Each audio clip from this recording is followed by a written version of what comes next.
13th chapter.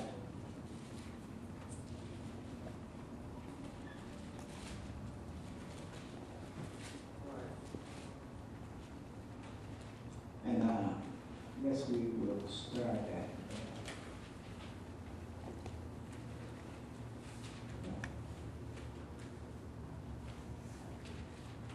third verse.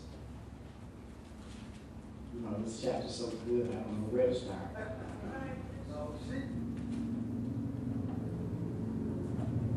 And it came, and he spake this parable unto them, saying, What man of you having 100 sheep, if he lose one of them, doeth not leave the 99 in the wilderness, and go after that which is lost, until he find it? And when he hath found it, he layeth it on his shoulder, rejoicing.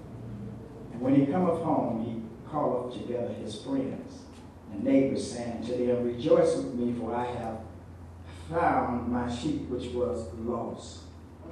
Let's look at the 8th verse. Either what woman having 10 pieces of silver, if she lose one piece, doeth not light a candle and sweep the house, and seek diligently till she find it. And when she have found it, she called her friends and her neighbors together, saying, Rejoice with me, for I have found the piece which I have lost. Let's look at another verse, the 12th verse, the 11th verse. And he said, A certain man had 2 sons. And the younger of them said to his father, Father, give me the portion of goods that falleth to me. And he divided unto him his living. And not many days after, the younger son gathered all together and took his journey to a far country, and there wasted his substance with riotous living. And when he had spent all, there arose a mighty famine in the land, and he began to be in want. And he went and joined himself to a citizen of that country, and he sent him to his field to feed swine. And he would fain have filled his belly with the husk that the swine did eat, and no man gave him. And when he came to himself, he said, How many hired servants of my father have bread enough and to spare, and I perish with hunger?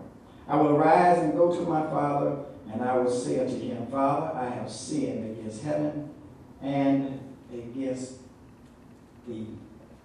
Then if you would look right briefly, 25th verse. Now his eldest son was in the field, and as he came and drew nigh to the house, he heard muskets and dancing. And he called one of the servants and asked what these things meant. And he said unto him, Thy brother is come, and thy father hath killed the fat calf, because he had received him safe and sound. And he was angry and would not go in. Therefore came his father out and entreated him. And he answered, said to his father, Lo, these many years do I serve thee, neither transgress I at any time thy commandment. And yet thou never givest me a kid, that I might make merry with my friends. But as soon as this thy son was come, which hath devoured thy living with harlots, thou hast killed for him the fattest calf.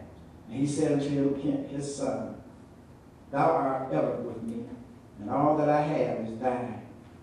It was meet that we should make merry and be glad, for this thy brother was dead and is alive again, and was lost and is found.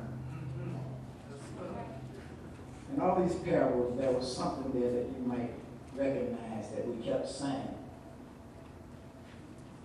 That one word, lost.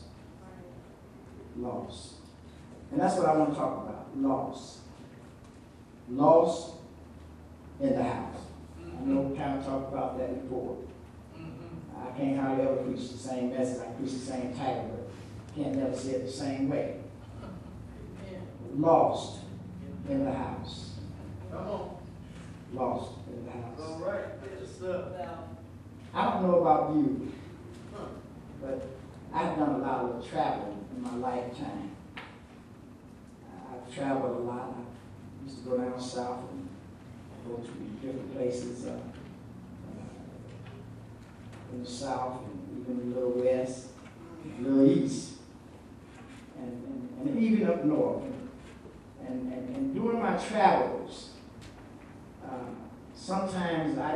exactly where I was going. Come on.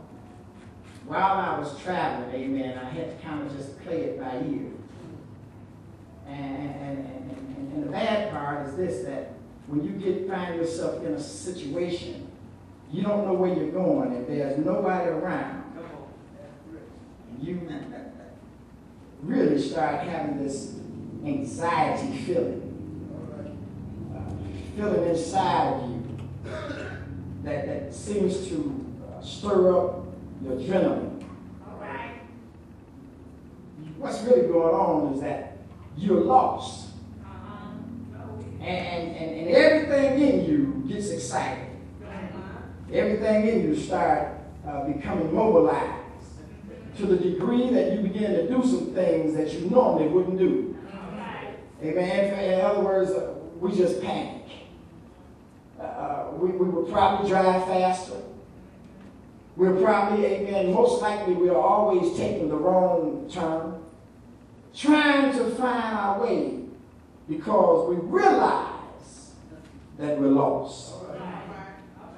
We understand that we're lost, and because we're lost, amen, seem like there's a veil that comes over our face that we really don't see anything.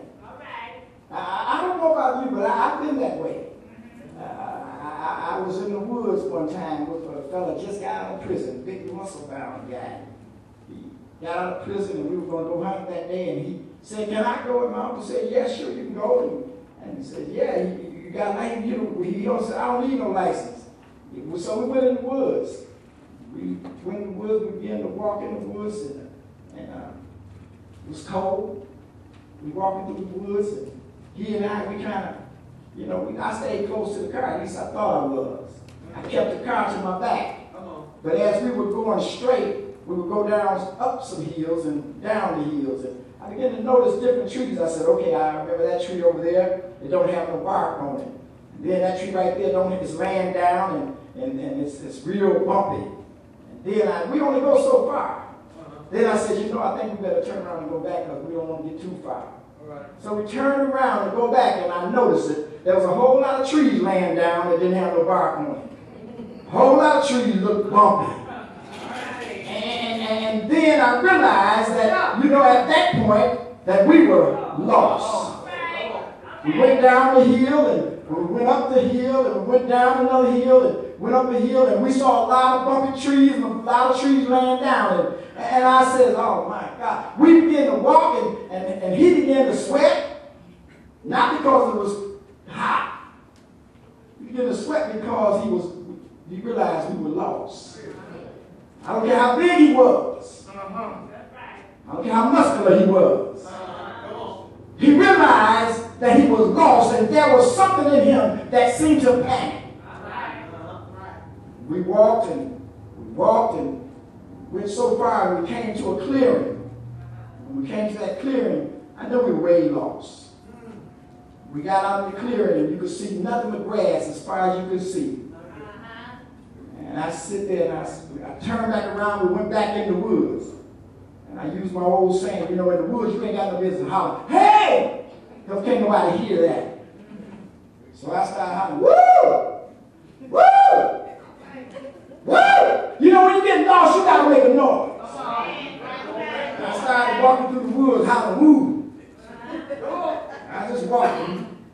And when a squirrel could have ran and sit on my feet, I would have shot at it because I was too scared. I was lost. When you realize you lost, something ought to happen inside of you to make you not care about nothing else. I realized I was lost. I didn't care about the squirrel no more. He could have ran right in front of me and stood up eating a nut and stood up on his hind legs and looked at me. And I wouldn't have even shot at him because I was trying to find my way out of those woods. My father been in the woods a lot of times. He could tell you. I wish we was at Pastor McCoy's church because I sure like to tell on him.